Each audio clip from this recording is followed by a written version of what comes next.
Hi friends, it's Deanna here today, and today I've got a fun little upcycle hack for you.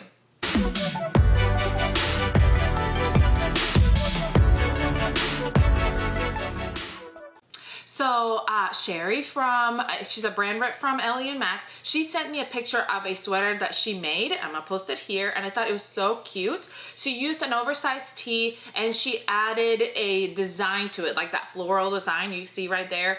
And I loved how that looked, and I wanted to make it for myself. So that's what I'm doing today. I have an oversized tee I made a little while ago.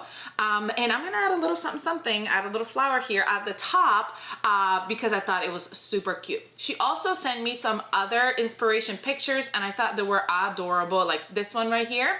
It's got all the little flowers everywhere. I thought that was so cute. But then I thought, ooh, to get it on the sleeve will be kind of hard once it's already sewn. But listen, that's the good thing about sewing your own things, is that I could do this by cutting out my fabric for my pattern, adding the flowers first, and then sewing it together. So that way I don't have to go through like the little gap of my sleeve or anything like that. I can just put it on there first and add that design to the fabric before I sew it together. But today we're just going to go and actually add a flower to this one right here because I think it needs a little something. So I'm gonna tell you how she did it. Then we're gonna go ahead and do it together. We're gonna try it. I'm so excited.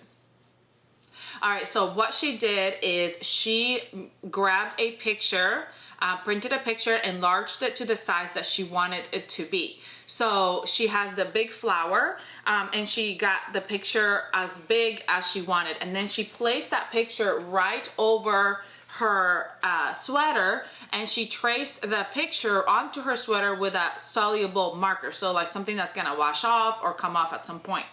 Then she used scrap knit fabric. So it's got to be knit because we're not sewing the raw edges. We're leaving a raw edge on the scraps, and knit does not fray, but woven frays. So if you're gonna use woven, you have to finish off the edges first. Or you can use some kind of ribbon, or you could use anything that's already been, the edges are already finished. So she used French terry, and she cut it into strips.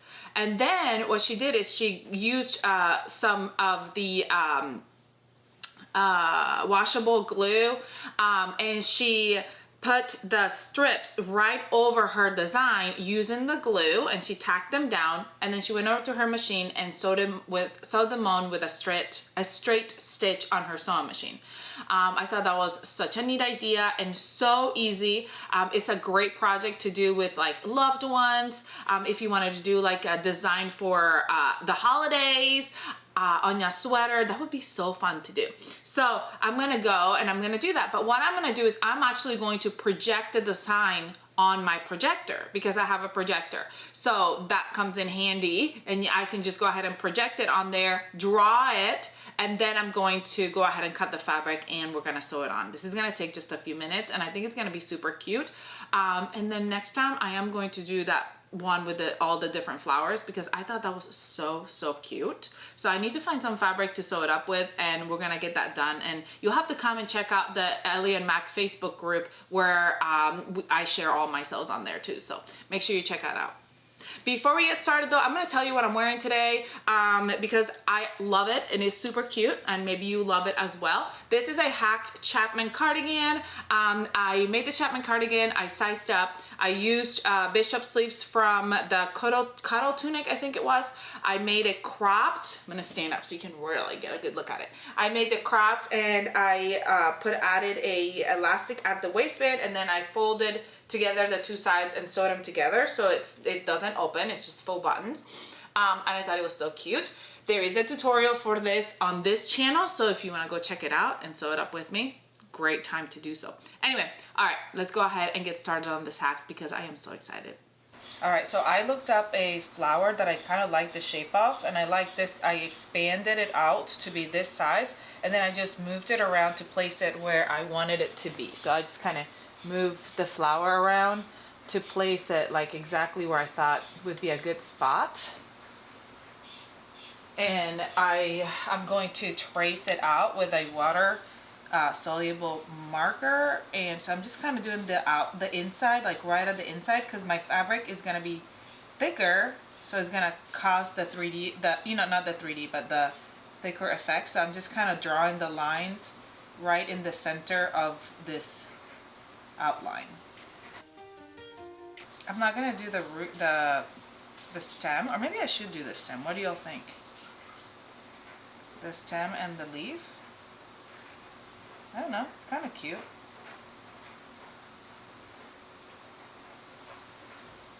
And you can you can be creative, and you can actually change it, you know, like if you want to do it different colors, like you got to do the stem a different color, but I think I'm just going to stick with the same color for all of it. Just going to do a cream color on it. So it's kind of like you can see it, but it's also kind of just blends in, maybe. I don't know. All right, so now it's drawn. You can see how it's now, the outline is drawn, and I'm going to cut up the strips of fabric and place them right over that. So I'm going to cut out some strips of some fabric. All right, I'm just cutting 1/2 inch strips or 5/8. However wide you really want these strips to be, it's up to you. There's no science to this, and I may just go ahead and freehand it actually. All right, we're ready to go ahead and start adding the fabric to the sweater. I'm using this temporary adhesive for fabric, but if you don't have this, you can use some like glue stick or something like that. That's what she used on hers. I don't have any more glue sticks. I used to have a lot of them when I used to do the paper patterns, but I cannot find one. But I do have this adhesive, so that will work nicely. And I'm gonna kind of spray it and kind of glue down the fabric to the strips to my fabric. That way when I go to sew it, it doesn't shift on me and move as I'm sewing this up. I am going to do the inside face up. This is fleece, so I think it'll be kind of cute that you can kind of see the fleece at the top and it'll look kind of 3D. So that's really cool. And now I'm trying to figure out, my flower doesn't connect to each other, each petal. And I don't know if I want to connect the petals or if I want to leave them just disconnected. I think I'm going to go ahead and connect the petals because it'll make it a little bit easier to just sew all the way around. And I think it'll still look nice too. So we're going to spray some of this adhesive right where I'm supposed to go.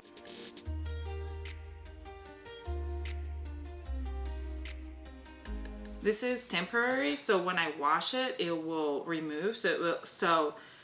This is not, it's got to be stitched down because it's not permanent, but you probably do with permanent and it might stay for you. So if you don't want to stitch it and you just want to do this with a permanent fabric glue or something like that, I think that will work as well.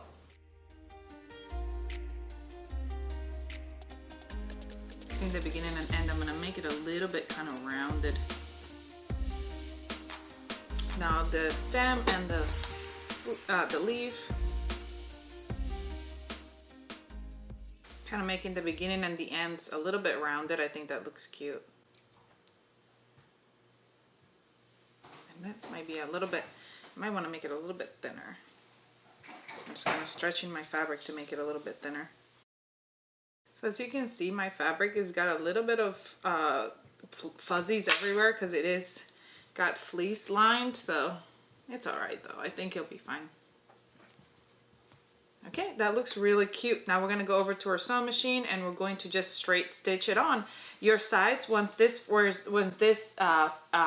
gets washed and the temporary adhesive kind of comes off, it will kind of look more frayed and it will poke out more, but I think that will give it a really cute look. All right, so once I'm sewing this up, you want to make sure that you're doing a back and forth stitch at the beginning and the end.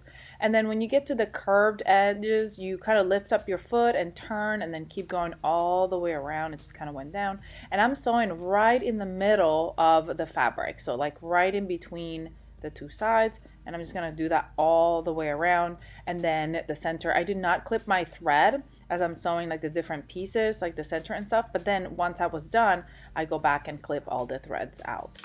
All we got left to do is to cut out these little threads, and then I'm going to try it on and show you what it looks like.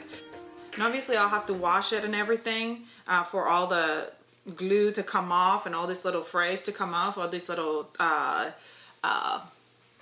fluffies, what are they called? The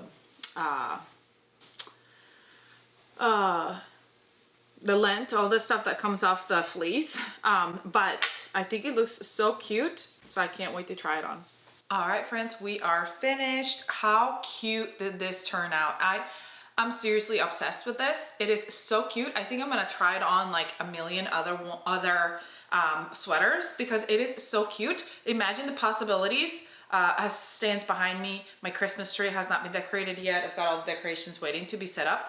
But I was thinking even a holiday one with a Christmas tree on it, that would be super easy to do. All kinds of things, a snowflake or a heart, a bow, endless possibilities. I am obsessed with this. I think it turned out so cute. I hope you enjoyed this tutorial. Please comment, like, share, subscribe if you haven't. Let me know what you think and let me know if you're gonna try it. And then share it with us over at our Facebook page, on Ellie and Mac's Facebook page, so we can see your creations. I love it so much. Thank you, Sherry, for letting me know about this hack and inspiring me to do this. So cute. I hope you have a great rest of your day. Comment, like, share, subscribe if you haven't, and I'll see you all next time.